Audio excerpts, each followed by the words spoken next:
Akashvani. Health important ಹೊಟ್ಟೆ ನೋಡ್ಕೊಳ್ಳಿ, ಎಲ್ರೂ ಬಗ್ಬಿಟ್ಟು ಹೊತ್ತಿಗೆರಡು ತುತ್ತು ತಿಂದ್ಕೊಳ್ಳಿ, ಬೇಗ ಮಲಗಿ ಬೇಗ ಎದ್ದು ಕುಂತ್ಕೊಳ್ಳಿ. ಆಕಾಶವಾಣಿ ಭದ್ರಾವತಿ ಕೇಂದ್ರದ ವಜ್ರ ಮಹೋತ್ಸವ ವರ್ಷಾಚರಣೆ ಅಂಗವಾಗಿ ಸಾರ್ವಜನಿಕರಿಗೆ ಆರೋಗ್ಯ, ಅರಿಕೆ, ಅರಿವು ಮೂಡಿಸುವ ವಿಶೇಷ ಕಾರ್ಯಕ್ರಮ ಸರಣಿ ಎಲ್ಲರಿಗೂ ಆರೋಗ್ಯ. ಆರೋಗ್ಯ ಸಲಹೆ ಒಳಗೊಂಡ ಕಾರ್ಯಕ್ರಮ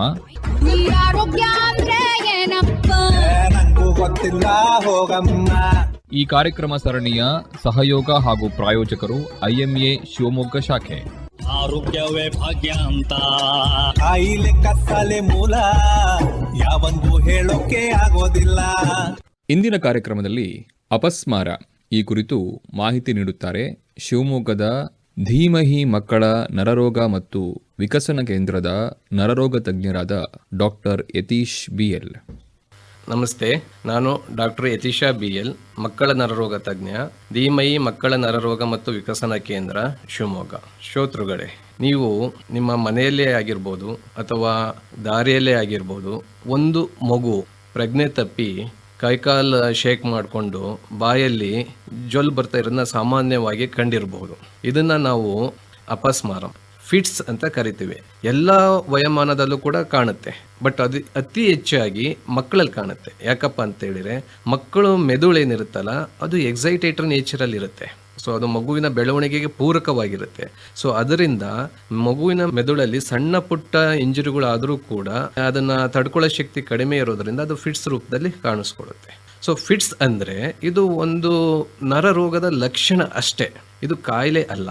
ಯಾಕಪ್ಪ ಅಂತೇಳಿ, ನಮ್ಮ ಜನರಲ್ಲಿ ಫಿಟ್ಸ್ ಅಂದರೆ ಅದರ ಕಲ್ಪನೆ ಬೇರೆ ಇದೆ. ಫಿಟ್ಸ್ ಅಂದರೆ ಇದು ಲೈಫ್ ಲಾಂಗ್ ಡಿಸೀಸು, ನನ್ನ ಮಗುಗೆ ಜೀವನ ಪರ್ಯಂತ ಮೆಡಿಸಿನ್ ಉಂಗಿಸ್ಬೇಕು, ಈ ಮೆಡಿಸಿನ್ ಕೊಡೋದ್ರಿಂದ ನನ್ನ ಮಗು ಬುದ್ಧಿಮಾಂದ್ಯತೆ ಆಗುತ್ತೆ, ಹಿಂದೆ ಉಳಿತಾನೆ. ಅದ್ರ ಜೊತೆಗೆ ಸಮಾಜದಲ್ಲಿ ಅವನನ್ನು ನಾವು ಹೇಳ್ಕೊಡೋದು, ಗುರುತಿಸೋದು, ಜನ ನೋಡೋ ರೀತಿ ಬೇರೆ ಬೇರೆ ಆಗುತ್ತೆ ಅಂತ ಹೇಳ್ಬಿಟ್ಟು ಈ ಫಿಟ್ಸ್ ಬಗ್ಗೆ ನಮ್ಮ ಜನದಲ್ಲಿ ತಪ್ಪು ಕಲ್ಪನೆ ಇದೆ. ಸೊ ದಯವಿಟ್ಟು ನೀವು ಯಾರೂ ಕೂಡ ಫಿಟ್ಸ್ ಬಗ್ಗೆ ಆ ಥರ ತಪ್ಪು ಕಲ್ಪನೆ ನೋಡೋ ಅವಶ್ಯಕತೆ ಇಲ್ಲ. ಇತ್ತೀಚಿನ ದಿನಗಳಲ್ಲಿ ಇದಕ್ಕೆ ಸಾಕಷ್ಟು ಚಿಕಿತ್ಸೆಗಳು ಬಂದ್ಬಿಟ್ಟು ಸುಮಾರು 100 ಮಕ್ಕಳಿಗೆ ಫಿಟ್ಸ್ ಕಾಯಿಲೆ ಇದ್ದರೆ 60-80% ಫಿಟ್ಸ್ ಕಾಯಿಲೆಗಳನ್ನ ನಾವು ಸಂಪೂರ್ಣವಾಗಿ ಗುಣಮುಖ ಮಾಡ್ಬೋದು. ಹಾಗಾಗಿ ನೀವು ನೋಡುವ ಫಿಟ್ಸ್ ಕಾಯಿಲೆ ಅಥವಾ ನಿಮ್ಮ ಮಕ್ಕಳಲ್ಲಿ ಅಥವಾ ನಿಮ್ಮ ಸಂಬಂಧಿಕರೆಲ್ಲ ಫಿಟ್ಸ್ ಕಾಯಿಲೆ ಬಗ್ಗೆ ನೀವು ಯೋಚನೆ ಮಾಡೋ ರೀತಿನ ಸ್ವಲ್ಪ ನೀವು ಬದಲಾವಣೆ ಮಾಡಿಕೊಂಡ್ರೆ ತುಂಬ ಒಳ್ಳೆಯದು. ಸೊ ಈ ಫಿಟ್ಸ್ ಅಂದರೆ ನಾನು ಅವಾಗಲೇ ನಿಮಗೆ ಹೇಳ್ದಂಗೆ ಇದು ಒಂದು ನರರೋಗದ ಲಕ್ಷಣ ಅಷ್ಟೇ. ಸೊ ಇದರಲ್ಲಿ ಇಂಪಾರ್ಟೆಂಟ್ ಆಗಿ 2 ಟೈಪ್ಸ್ ಇದೆ. ನಾವು ಒಂದು ಅಕ್ಯೂಟ್ ಸಿಂಪ್ಟಮ್ಯಾಟಿಕ್ ಸೀಜರ್ಸ್ ಅಂತ ಕರಿತೀವಿ, ಇನ್ನೊಂದು ಫಿಟ್ಸ್ ಕಾಯಿಲೆ ಅಂತ ಕರಿತೀವಿ. ಸೊ ಅಕ್ಯೂಟ್ ಸಿಂಪ್ಟಮ್ಯಾಟಿಕ್ ಸೀಜರ್ಸ್ ಅಂದರೆ ಈ ಮೆದುಳಿಗೆ ಟ್ರಾನ್ಷಿಯಂಟ್ ಆಗಿ ಡಿಸ್ಟರ್ಬೆನ್ಸ್ ಆಗಿ ಬರುವಂಥ ಫಿಟ್ಸ್ ಅನ್ನ ನಾವು ಅಕ್ಯೂಟ್ ಸಿಂಪ್ಟಮ್ಯಾಟಿಕ್ ಸೀಜರ್ಸ್ ಅಂತ ಕರಿತೀವಿ.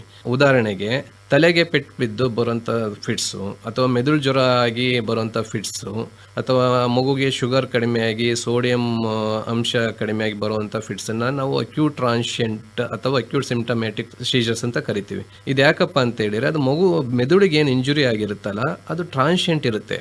ಸೊ ಅದು ಒಂದು 3 ತಿಂಗಳು 6 ತಿಂಗಳಾದ್ಮೇಲೆ ಅದು ತಂತಾನೆ ಹೋಗುತ್ತೆ. ಸೊ ಇದನ್ನು ನಾವು ಅಕ್ಯೂಟ್ ಸಿಂಪ್ಟಮ್ಯಾಟಿಕ್ ಸೀಜರ್ಸ್ ಅಂತ ಕರಿತೀವಿ. ಸೊ ಫಿಟ್ಸ್ ಅಲ್ಲಿ ಮೋಸ್ಟ್ ಕಾಮನ್ ಆಗಿ ಅಂದ್ರೆ ಸಾಮಾನ್ಯವಾಗಿ ನೋಡೋಂಥದ್ದು ನಾವು ಅಕ್ಯೂಟ್ ಸಿಂಪ್ಟಮ್ಯಾಟಿಕ್ ಸೀಜರ್ಸ್. ಸೊ ಹಾಗಾಗಿ ಎಲ್ಲ ಫಿಟ್ಸ್ ಅನ್ನ ಫಿಟ್ಸ್ ಕಾಯಿಲೆ ಅಂತ ಹೇಳೋದಿಲ್ಲ. ಸೊ ಹೆಚ್ಚಿಗೆ ಇರೋದು ಅಕ್ಯೂಟ್ ಸಿಂಪ್ಟಮ್ಯಾಟಿಕ್ ಸೀಜರ್ಸ್. ಅದು ಒಂದು 3-6 ತಿಂಗಳು ಚಿಕಿತ್ಸೆ ಮಾಡಿದ್ರೆ ಅದು ಸಂಪೂರ್ಣವಾಗಿ ಹೋಗುತ್ತೆ. ಇನ್ನೊಂದು ಬಂದ್ಬಿಟ್ಟು ಫಿಟ್ಸ್ ಕಾಯಿಲೆ. ಈ ಫಿಟ್ಸ್ ಕಾಯಿಲೆ ಏನಿದೆಯಲ್ಲ, ಸೊ ಇದರಲ್ಲಿ ಅವರಿಗೆ ಪದೇ ಪದೇ ಫಿಟ್ಸ್ ಬರೋ ಸಾಧ್ಯತೆ ಇರುತ್ತೆ. ಅದಕ್ಕೆ ಸುಮಾರಷ್ಟು ಕಾರಣಗಳು ಇರ್ತವೆ. ಒಂದು, ಅದು ಮೆದುಳಿನ ಬೆಳವಣಿಗೆ ಆಗ ಹಂತದಲ್ಲೇ ವೇರಿಯೇಷನ್ ಆಗಿರ್ಬೋದು, ಅಥವಾ ಅನುವಂಶಕ ಆಗಿರ್ಬೋದು. ಕೆಲವು ಟೈಮ್ ನಮಗೆ ಇಂಥ ನಿರ್ದಿಷ್ಟವಾದ ಕಾರಣ ಕೂಡ ಕಂಡುಹಿಡಿಯೋದು ಕಷ್ಟ, ಬಟ್ ಅವರಿಗೆ ಪದೇ ಪದೇ ಫಿಟ್ಸ್ ಬರುತ್ತೆ. ಅದನ್ನು ನಾವು ಫಿಟ್ಸ್ ಕಾಯಿಲೆ ಅಂತ ಕರಿತೀವಿ. ಸೊ ಇಲ್ಲಿ ನಾನು ಇನ್ನೊಂದು ಇಂಪಾರ್ಟೆಂಟ್ ನಿಮಗೆ ಹೇಳೋದಕ್ಕೆ ಇಷ್ಟಪಡೋದೇನಪ್ಪ ಅಂದರೆ, ಕೈಕಾಲು ಶೇಕ್ ಮಾಡೋದು ಎಲ್ಲದು ಫಿಟ್ಸ್ ಅಲ್ಲ. ಇದು ನಮ್ಮ ಜನರಲ್ಲಿ ಒಂದು ಕಲ್ಪನೆ ಇದೆ. ಎಸ್ಪೆಷಲಿ ಈಗ ನನ್ನ ಹತ್ರ ಬರೋ ಪೇಷಂಟ್ಸಲ್ಲಿ, ಸರ್ ಮಗು ರಾತ್ರಿ ಮಲಗಿತ್ತು, ಕಣ್ಣು ಮುಚ್ಕೊಂಡು ಕೈ ಹಿಂಗೆ ಮಾಡ್ತು, ಹಿಂಗೆ ಶೇಕ್ ಮಾಡ್ತು. ಸೊ ಅದನ್ನು ನಾವು ಹಿಪ್ನೋಗಾಗಿಕ್ ಜರ್ಕ್ಸ್ ಅಂತ ಕರಿತೀವಿ. ನಾವು ಕೂಡ ಸಾಮಾನ್ಯವಾಗಿ ನಿದ್ದೆ ಹತ್ಬೇಕಾದ್ರೆ ಹಿಂಗೆ 2-3 ಸರಿ ಹಿಂಗೆ ಜರ್ಕ್ ಬರುತ್ತೆ. So all shakes are not fits. All fits are not epileptic. So ಎಲ್ಲ ಕೈಕಾಲು ಅಲ್ಲಾಡ್ಸೋದು ಫಿಟ್ಸ್ ಅಲ್ಲ, ಎಲ್ಲ ಫಿಟ್ಸ್ಗಳು ಕೂಡ ಫಿಟ್ಸ್ ಕಾಯಿಲೆ ಅಲ್ಲ. ಸೊ ಇದನ್ನ ಪ್ರತಿಯೊಬ್ರು ಕೂಡ ಜ್ಞಾಪಕ ಇಟ್ಕೋಬೇಕು. ಇದು ಬಾರಿ ಇಂಪಾರ್ಟೆಂಟ್. ಯಾಕೆಂದ್ರೆ ಯಾರೋ ಒಬ್ರು ಫಿಟ್ಸ್ ಇದೆ ಅಂತ ತಕ್ಷಣ ಇವ್ನು ಬಿಡಪ್ಪ, ಇವನು ಮುಗೀತು ಇವನ್ ಕತೆ ಅಂತೆಲ್ಲ ನೀವು ಅಂದ್ಕೊಳಕ್ ಹೋಗಬೇಡಿ. ಸೊ ಅದರಿಂದ ನಾವು ಡಿಫ್ರೆನ್ಶಿಯೇಟ್ ಮಾಡಬೇಕಾಗತ್ತೆ. ಫಿಟ್ಸ್ ಅಲ್ದಲ್ಲಿ ಇರೋದನ್ನ, ಟ್ರಾನ್ಸಿಯೆಂಟ್ ಫಿಟ್ಸ್ ಅನ್ನ ಮತ್ತೆ ಫಿಟ್ಸ್ ಕಾಯಿಲೆನ. ಸೊ ಒಂದ್ಸರಿ ಈಗ ಫಿಟ್ಸ್ ಕಾಯಿಲೆ ಇರ್ಬೋದು ಅಂತ ನಾವು ಅಂದ್ಕೊಂಡ್ರೆ ಅದನ್ನ ನಾವು ಅವರಿಗೆ ಕೆಲವು ಪರೀಕ್ಷೆಗಳು ಮಾಡಿಬಿಟ್ಟು, ಅಂದ್ರೆ ಈಗ EEG ಮಾಡಿ, MRI ಮಾಡಿಬಿಟ್ಟು, ಅಥವಾ ಬೇರೆ ಜೆನೆಟಿಕ್ ಟೆಸ್ಟ್, ಮೆಟಬಾಲಿಕ್ ಟೆಸ್ಟ್ ಮಾಡಿಬಿಟ್ಟು ಅದು ಯಾಕೆ ಅವರಲ್ಲಿ ಪದೇ ಪದೇ ಬರ್ತಾ ಇದೆ ಅಂತ ನಾವು ಕಂಡಿಡ್ಕೊಳ್ಳಿಕ್ಕೆ ಕೆಲವು ಪರೀಕ್ಷೆಗಳ ಅವಶ್ಯಕತೆ ಇದೆ. ಸೊ ಒಂದ್ಸರಿ ನಾವು ಅವರಿಗೆ ಹೌದು ಇದು ಫಿಟ್ಸ್ ಕಾಯಿಲೆ ಇದೆ, ಇವರಿಗೆ ಪದೇ ಪದೇ ಬರೋ ಸಾಧ್ಯತೆ ಇದೆ ಅಂತ ಆದ್ಮೇಲೆ ನಾವು ಅವರಿಗೆ ಅವರ ಕಾಯಿಲೆಗೆ ತಕ್ಕಂಗೆ ಮೆಡಿಸಿನ್ ಕೊಡ್ತೀವಿ. ಇದು ಬಾರಿ ಇಂಪಾರ್ಟೆಂಟು. ಎಲ್ಲ ಫಿಟ್ಸ್ ಕಾಯಿಲೆಗಳಿಗೂ ಒಂದೇ ಮೆಡಿಸಿನ್ ಇರೋದಿಲ್ಲ. ಆಮೇಲೆ ಎಲ್ಲ ರೋಗಿಗಳು ಒಂದೇ ಮೆಡಿಸಿನ್ಗೆ ಸ್ಪಂದಿಸೋದಿಲ್ಲ. ಯಾಕೆಂದ್ರೆ every human body is unique. ಈಗ ನನ್ನ ಬಾಡಿ ಒಂದು ಮೆಡಿಸಿನ್ ಒಂದು ರೀತಿ ಸ್ಪಂದಿಸ್ಬೋದು, ಇನ್ನೊಬ್ರು ಬಾಡಿ ಇನ್ನೊಂದು ರೀತಿ ಸ್ಪಂದಿಸ್ಬೋದು. ಹಾಗೇನೆ ಸೊ ನಾವು ಫಿಟ್ಸ್ ಕಾಯಿಲೆ ನೋಡಿ ಅದನ್ನ ಕ್ಲಾಸಿಫೈ ಮಾಡಿಬಿಟ್ಟು ಅದಕ್ಕೆ ತಕ್ಕಂಥದ್ದೇ ನಾವು ಮೆಡಿಸಿನ್ ಅನ್ನ ಕೊಟ್ಟಿರ್ತೀವಿ. ಸೊ ಆ ಮೆಡಿಸಿನ್ಗೆ ಅವನು ಸ್ಪಂದಿಸಿಲ್ಲ ಅಂತ ಹೇಳಿದ್ರೆ ನಾವು ನೆಕ್ಸ್ಟ್ ಏನ್ ಮಾಡ್ತೀವಪ್ಪ ಅಂದ್ರೆ ಅದು ಮೆಡಿಸಿನ್ ಡೋಸ್ನ ಅಡ್ಜಸ್ಟ್ ಮಾಡದೇ ಇರ್ಬೋದು, ಅಥವಾ ಬೇರೆ ಮೆಡಿಸಿನ್ ಆ್ಯಡ್ ಮಾಡೋ ರೀತಿ ಮಾಡ್ತೀವಿ. ಸೊ ಇಲ್ಲಿ ಇಂಪಾರ್ಟೆಂಟ್ ಆಗಿ ನಾನು ಎಲ್ಲ ಕೇಳುಗರಿಗೆ ಏನು ಹೇಳಿಕ್ಕೆ ಇಷ್ಟಪಡ್ತೀನಪ್ಪ ಅಂತ ಹೇಳಿದ್ರೆ, ನಮ್ಮ ಸಮಾಜದಲ್ಲಿ ಮೆಡಿಸಿನ್ ಕೊಡ್ತಾ ಇದೀವಿ, ಎಸ್ಪೆಷಲಿ ನರ ರೋಗಕ್ಕೆ ಸಂಬಂಧಪಟ್ಟಿದ ಮೆಡಿಸಿನ್ ಕೊಡ್ತಾ ಇದೀವಿ ಅಂತ ಹೇಳಿದ್ರೆ ಭಾರಿ ತಪ್ಪು ಕಲ್ಪನೆಗಳಿದೆ. ಸೊ ಈ ನರ ಮೆಡಿಸಿನ್ ಇಂದ ನನ್ನ ಮಗ ನರ ವೀಕ್ ಆಗ್ತವೆ, ಅವನ ಬುದ್ಧಿಮಾಂದ್ಯತೆ ಆಗ್ತಾನೆ, ಅಥವಾ ಮತ್ತೊಂದು ಆಗ್ಬೋದು ಅಂತೇಳಿ ಅಲ್ಲ. ಇಲ್ಲಿ ನಾವು ಎರಡು ಇಂಪಾರ್ಟೆಂಟ್ ಇರುತ್ತೆ. ಒಂದು ಆ ರೋಗಿಗಿರೋ ಕಾಯಿಲೆ, ಆಮೇಲೆ ಮೆಡಿಸಿನ್ನು. ನಾನು ಮೆಡಿಸಿನಿಂದ ಯಾವುದೇ ರೀತಿ ತೊಂದರೆ ಆಗಲ್ಲ, ಸೈಡ್ ಎಫೆಕ್ಟ್ಸ್ ಇಲ್ಲ ಅಂತ ಏನು ಹೇಳಲ್ಲ. ಬಟ್ ಅವನು ಕಾಯಿಲೆ ಹೇಗಿರುತ್ತೋ ಆ ರೀತಿ ಅವನು ಬಿಹೇವ್ ಮಾಡ್ತಾನೆ. ಇಲ್ಲಿ ಮೆಡಿಸಿನ್ ರೋಲ್ ಮಿನಿಮಲ್ ಇರುತ್ತೆ. ಸೊ ಹಾಗಾಗಿ ನಿಮ್ಮ ಮಗುವಿಗೆ ವೈದ್ಯರು ಫಿಟ್ಸ್ ಇನ್ ಮೆಡಿಸಿನ್ ಸೂಚನೆ ಮಾಡಿದ್ರೆ ಅವರು ಎಷ್ಟು ದಿನ ಹೇಳಿರ್ತಾರೋ ಅಷ್ಟು ದಿನ ಕೊಡೋದು ಮುಖ್ಯ. ನಿಮಗೆ ಯಾವುದೇ ರೀತಿ ತೊಂದರೆಗಳು ಕಂಡ್ರೆ ನೀವು ಅದನ್ನ ನಿಮ್ಮ ವೈದ್ಯರ ಹತ್ರ ಡಿಸ್ಕಸ್ ಮಾಡಿ. ನೀವಾಗೆ ಅದಕ್ಕೆ ಮೆಡಿಸಿನ್ ನಿಲ್ಸೋದೆಲ್ಲ ಮಾಡಕ್ ಹೋಗಬೇಡಿ. ಯಾಕೆಂದ್ರೆ ಮೆಡಿಸಿನ್ ನಿಲ್ಸಿ ಒಂದ್ಸರಿ ಫಿಟ್ಸ್ ಬಂದ್ರೆ ಮತ್ತೆ ಅದನ್ನ ನಾವು ಕಂಟ್ರೋಲ್ ಮಾಡೋದು ತುಂಬಾ ಕಷ್ಟ ಆಗುತ್ತೆ. ಸೊ ಹಾಗಾಗಿ ನೀವು ಒಂದ್ಸರಿ ಮೆಡಿಸಿನ್ ಸ್ಟಾರ್ಟ್ ಮಾಡಿದ್ರೆ ನಿಮಗೆ ಅದರಿಂದ ಸಮಸ್ಯೆಗಳು ಏನಾರು ಆಗ್ತಾ ಇದ್ರೆ ಅದನ್ನ ನೋಟ್ ಡೌನ್ ಮಾಡ್ಕೊಂಡು ನೆಕ್ಸ್ಟ್ ಫಾಲೋ ಅಪ್ ವಿಸಿಟಿಗೆ ಹೋದಾಗ ಡಿಸ್ಕಸ್ ಮಾಡ್ಕೊಂಡು ಇದು ಮಾಡ್ಕೊಳ್ಳಿ. ಈಗ ಫಿಟ್ಸ್ ನ ನಾವು ಐಡೆಂಟಿಫೈ ಮಾಡಿದ್ದಾಯ್ತು, ಅದಕ್ಕೆ ಟ್ರೀಟ್ಮೆಂಟ್ ಕೊಟ್ಟಿದ್ದಾಯ್ತು. ನೆಕ್ಸ್ಟ್ ಕ್ವಶನ್ ಬರೋದು ಎಷ್ಟು ವರ್ಷ ಕೊಡ್ಬೇಕಾಗತ್ತೆ ಮೆಡಿಸಿನ್ ಅಂತ ಹೇಳ್ಬಿಟ್ಟು. ಫಿಟ್ಸ್ ಅಲ್ಲಿ ನಮಗೆ ಎಲ್ಲ ಗೊತ್ತಿರೋದು ಒಂದೇ ತರದ ಫಿಟ್ಸ್. ಒಂದು ಕಣ್ ಮೇಲೆ ಮಾಡ್ಕೊಂಡು ಕೈಕಲ್ಲಿ ಶೇಕ್ ಮಾಡ್ಕೊಂಡು ಬಾಯಲ್ಲಿ ಜೋಲ್ ಬಿಡೋದು ಒಂದೇ. ಬಟ್ ಅದರಲ್ಲಿ ಸುಮಾರು ಮೋರ್ ದೆನ್ 100 ಟೈಪ್ಸ್ ಇದಾವೆ. ಸಾಮಾನ್ಯವಾಗಿ ಹೇಳ್ಬೇಕಪ್ಪ ಅಂದ್ರೆ ಈಗ ನಾನು ನಿಮ್ಮ ಹತ್ರ ಈಗ ಇಲ್ಲಿ ಮಾತಾಡ್ತಾ ಇದ್ದೀನಿ, ನಾನು ಸದ್ಯ ಒಂದು ಸ್ವಲ್ಪ ಮೊಮೆಂಟ್ ಮಾತು ನಿಂತೋಗ್ಬೋದು, ಅದು ಕೂಡ ಫಿಟ್ಸ್ ಆಗಿರ್ಬೋದು. ಅಥವಾ ನನ್ನ ಮಾತು ಬದಲಾವಣೆಯಲ್ಲಿ ವೇರಿಯೇಷನ್ ಬರ್ಬೋದು, ಅದು ಆಗಿರ್ಬೋದು. ಅಥವಾ ನನಗೆ ಸಡನ್ ಆಗಿ ದೃಷ್ಟಿಯಲ್ಲಿ ವೇರಿಯೇಷನ್ ಬರ್ಬೋದು. ಸೊ ಅದು ನಮ್ಮ ಮೆದುಳಿನ ಯಾವ ಭಾಗದಿಂದ ಬರ್ತಾ ಇದೆ ಅದ್ರ ಮೇಲೆ ಫಿಟ್ಸಿನ ಟೈಪ್ ಡಿಪೆಂಡ್ ಆಗುತ್ತೆ. ಮೆಜಾರಿಟಿ ಆಫ್ ದ ಟೈಮ್ಸ್ ಈ ಸ್ಕೂಲ್ ಪ್ರೇಯರಲ್ಲಿ ಮಕ್ಕಳೇನು ಬೀಳ್ತಾರಲ್ಲ ಅದು ಸಿಂಕೋಪ್ ಆಗಿರುತ್ತೆ ಫಿಟ್ಸ್ಗೆನ. ಸೊ ಹಾಗಾಗಿ ನಾ ಎಲ್ಲರಿಗೂ ಹೇಳಕ್ಕೆ ಏನು ಇಷ್ಟಪಡೋದಪ್ಪ ಅಂದ್ರೆ, ನೀವು ನಿಮ್ಮ ಮಕ್ಕಳಲ್ಲಿ ಅವರ ಸ್ವಭಾವದಲ್ಲಿ ಆಗಿರ್ಬೋದು ಅಥವಾ ಅವರ ಆಕ್ಟಿವಿಟಿಯಲ್ಲಿ ಆಗಿರ್ಬೋದು ಈ ಟ್ರಾನ್ಸಿಯೆಂಟ್ ಆಗಿ ಯಾವ್ದಾರ ನೀವು ವ್ಯತ್ಯಾಸನ ನೋಡ್ತಾ ಇದ್ರೆ ಅದನ್ನೊಂದು ವಿಡಿಯೋ ರೆಕಾರ್ಡ್ ಮಾಡ್ಕೊಳ್ಳಿ. ಇದು ಭಾರಿ ಇಂಪಾರ್ಟೆಂಟು. ಯಾಕೆಂದ್ರೆ ಈ ಫಿಟ್ಸನ್ನ ನಾವು ಕೆಲವು ಸಂದರ್ಭದಲ್ಲಿ ಯಾವ ಪರೀಕ್ಷೆಯಲ್ಲೂ ಕೂಡ ಅದನ್ನು ಕಂಡುಹಿಡಿಯೋಕ್ಕಾಗಲ್ಲ. ಸೊ ಇಲ್ಲಿ ನಮಗೆ ರೋಗಿಯ ಲಕ್ಷಣಗಳು ಭಾರಿ ಇಂಪಾರ್ಟೆಂಟು. ನಾವು ಇದನ್ನ ಕ್ಲಿನಿಕಲ್ ಡಯಾಗ್ನೋಸಿಸ್ ಅಂತ ಕರಿತೀವಿ. ಸೊ ಇದನ್ನ ನಾವು ಪರೀಕ್ಷೆಗಳ ಮುಖಾಂತರ ಕನ್ಫರ್ಮ್ ಮಾಡ್ಕೋಬಹುದು, ಜೊತೆಗೆ ರೀಸನ್ ಐಡೆಂಟಿಫೈ ಮಾಡ್ಬೋದೇ ವಿನಃ ಅದನ್ನ ಕಂಡುಹಿಡಿಯೋಕ್ಕಾಗಲ್ಲ. ಆಮೇಲೆ ನಾನು ನಿಮಗೆ ಸ್ಟಾರ್ಟಿಂಗ್ಗೆ ಹೇಳ್ದಂಗೆನೆ ಎಲ್ಲ ಶೇಕ್ಸ್ಗಳು ಫಿಟ್ಸ್ ಆಗಿರೋದಿಲ್ಲ. ಹಾಗಾಗಿ ನೀವು ಇದನ್ನ ಒಂದು ವಿಡಿಯೋ ರೆಕಾರ್ಡ್ ಮಾಡಿಕೊಂಡ್ರೆ ಆ ವಿಡಿಯೋನ ನೋಡಿಬಿಟ್ಟು ನಮಗೆ ಇದು ಫಿಟ್ಸ್ ಹೌದೋ ಇಲ್ವೋ, ಫಿಟ್ಸ್ ಆಗಿದ್ರೆ ಯಾವ ಟೈಪ್ ಫಿಟ್ಸು, ಅದಕ್ಕೆ ಕಾರಣನೂ ಕೂಡ ಐಡೆಂಟಿಫೈ ಮಾಡಲಿಕ್ಕೆ ನಮಗೆ ಸುಲಭ ಆಗುತ್ತೆ. ಹಾಗಾಗಿ ತಪ್ಪದೆ ನೀವು ಈ ಥರ ಲಕ್ಷಣಗಳು ಇದ್ದಾಗ ಅಥವಾ ನಿಮಗೆ ಸಂಶಯಗಳು ಬಂದಾಗ ಒಂದು ವಿಡಿಯೋ ರೆಕಾರ್ಡನ್ನು ಮಾಡಿಕೊಂಡು ನಿಮ್ಮ ವೈದ್ಯರ ಹತ್ರ ನೀವು ಡಿಸ್ಕಸ್ ಮಾಡೋದು ಒಳ್ಳೆಯದು. ಸೊ ಹಾಗಾಗಿ ಈ duration of the medicine fits type ಮತ್ತು ಅದರ ಕಾಸ್ ಮೇಲೆ ಡಿಪೆಂಡ್ ಆಗುತ್ತೆ. ನಾನು ಅವಾಗ ನಿಮಗೆ ಹೇಳಿದೆ, ಈ ಅಕ್ಯೂಟ್ ಸಿಂಟಮ್ಯಾಟಿಕ್ ಸೀಜರ್ಸ್ಗೆ 3 6 ತಿಂಗಳು ಮೆಡಿಸಿನ್ ಸಾಕಾಗುತ್ತೆ. ಅದಲ್ಲದೆ ಕೆಲವು ಎಪಿಲೆಪ್ಸಿ ಸಿಂಡ್ರೋಮ್ಸ್ ಅಂತ ಇರ್ತವೆ, ಅದಕ್ಕೆ 1 ರಿಂದ 2 ವರ್ಷ ಸಾಕಾಗುತ್ತೆ. ಕೆಲವಕ್ಕೆ ಒಂದು 3 ರಿಂದ 5 ವರ್ಷ ಬೇಕಾಗುತ್ತೆ. ಸೊ ಹಾಗೇನೆ ಡ್ಯೂರೇಷನ್ ಆಫ್ ದ ಟ್ರೀಟ್ಮೆಂಟ್ ಬಂದ್ಬಿಟ್ಟು ಫಿಟ್ಸಿನ ಟೈಪ್ ಮೇಲೆ ಮತ್ತು ಅದರ ಕಾಸ್ ಮೇಲೆ ಡಿಪೆಂಡ್ ಆಗಿರುತ್ತೆ. ಸೊ ಕೆಲವು ಸಂದರ್ಭದಲ್ಲಿ ಏನಾಗುತ್ತಪ್ಪ ಅಂತ ಹೇಳಿದ್ರೆ, ನಾವು ಫಿಟ್ಸನ್ನು ಕರೆಕ್ಟಾಗಿ ಡಯಾಗ್ನೋಸ್ ಮಾಡಿರ್ತೀವಿ, ಕರೆಕ್ಟ್ ಮೆಡಿಸಿನ್ನೇ ಕೊಟ್ಟಿರ್ತೀವಿ, ಆದರೂ ಕೂಡ ಅದು ಕಂಟ್ರೋಲಿಗೆ ಬಂದಿರೋದಿಲ್ಲ. ಅದು ಬಂದ್ಬಿಟ್ಟು ಒಂದು 20 ರಿಂದ 30% ಕೇಸಸಲ್ಲಿ ಮಾತ್ರ ಆಗೋದು. ಜ್ಞಾಪ ಇಟ್ಕೊಳ್ಳಿ, ನಾವು 60 ರಿಂದ 80% ನೋಡ್ಬೇಕು ವಿನಃ 20 ರಿಂದ 30% ಬಗ್ಗೆ ಯೋಚನೆ ಮಾಡ್ತಾ ನಮ್ಮ ನೆಮ್ಮದಿಯನ್ನು ಹಾಳು ಮಾಡ್ಕೊಳಕ್ಕೆ ಹೋಗಬಾರ್ದು. ಬಟ್ ಆ 20-30% ಅಲ್ಲೂ ಕೂಡ ಅದನ್ನು ನಾವು ರೆಸಿಸ್ಟೆಂಟ್ ಎಪಿಲೆಪ್ಸಿ ಅಂತ ಕರಿತೀವಿ. ಅದಕ್ಕೆ ನಿರ್ದಿಷ್ಟವಾದ ಪರೀಕ್ಷೆಗಳನ್ನ ಮಾಡಿಕೊಂಡು ಅದಕ್ಕೆ ಕೆಲವು ಟೈಮು ಈ ಸರ್ಜರಿ ಮಾಡೋದ್ರಿಂದ ಟ್ರೀಟ್ಮೆಂಟ್ ಮಾಡ್ಬೋದು.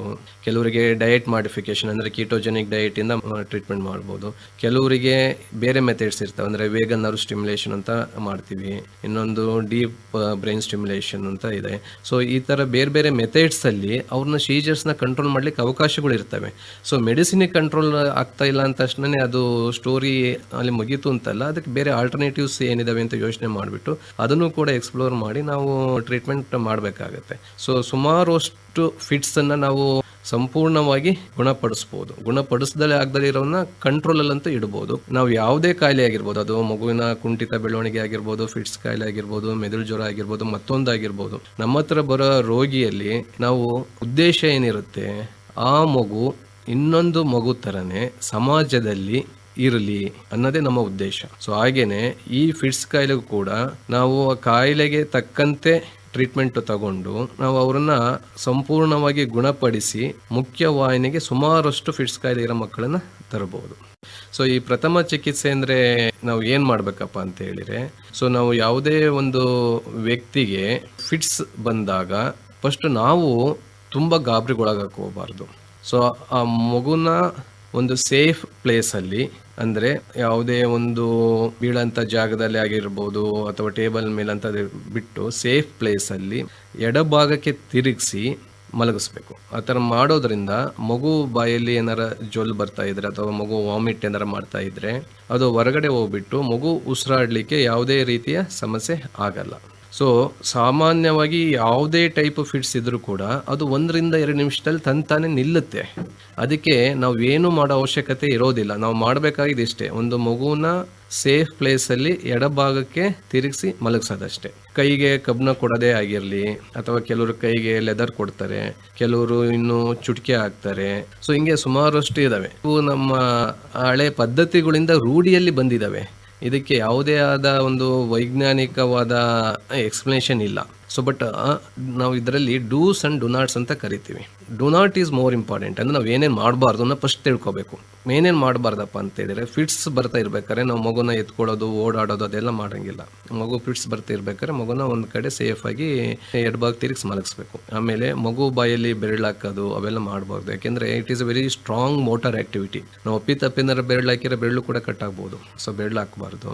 ಬಾಯಲ್ಲಿ ಬಟ್ಟೆ ತುರ್ಕೋದು, ನಾಲಿಗೆ ಕಚ್ಕೊಳ್ತಾನೆ, ಅದನ್ನು ಕೂಡ ಮಾಡಬಾರ್ದು. ಯಾಕೆಂದ್ರೆ that we cannot control it.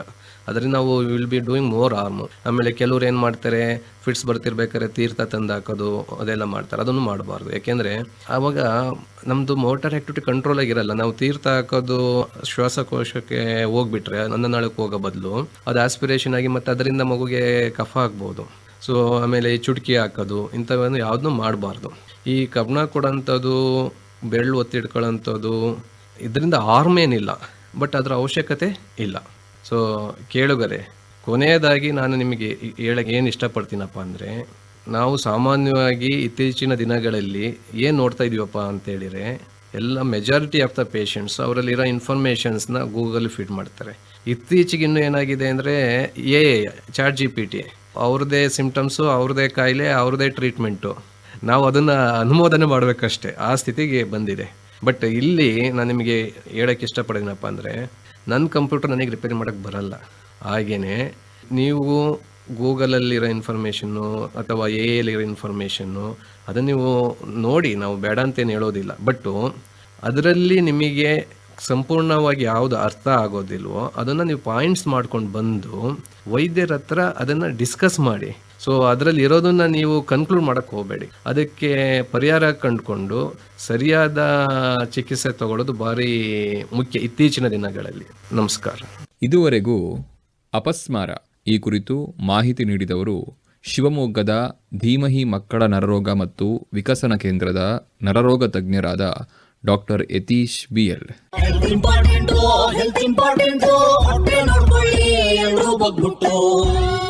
IMA Shivamogga ಶಾಖೆಯ ಅಮೃತ ಮಹೋತ್ಸವ ಹಾಗೂ ಆಕಾಶವಾಣಿ ಭದ್ರಾವತಿ ಕೇಂದ್ರದ ವಜ್ರ ಮಹೋತ್ಸವ ವರ್ಷಾಚರಣೆ ಅಂಗವಾಗಿ ಸಾರ್ವಜನಿಕರಿಗೆ ಆರೋಗ್ಯ, ಅರಿಕೆ, ಅರಿವು ಮೂಡಿಸುವ ವಿಶೇಷ ಕಾರ್ಯಕ್ರಮ ಸರಣಿ ಎಲ್ಲರಿಗೂ ಆರೋಗ್ಯ.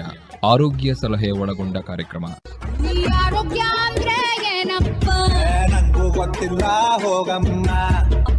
ಈ ಕಾರ್ಯಕ್ರಮ ಸರಣಿಯ ಸಹಯೋಗ ಹಾಗೂ ಪ್ರಾಯೋಜಕರು ಐಎಂಎ ಶಿವಮೊಗ್ಗ ಶಾಖೆ. ಕೇಳುಗರೆ, ಈ ಕಾರ್ಯಕ್ರಮ ಸರಣಿ ಆಕಾಶವಾಣಿ ಭದ್ರಾವತಿ ಯೂಟ್ಯೂಬ್ ಚಾನೆಲ್ನಲ್ಲಿಯೂ ಲಭ್ಯವಿದೆ.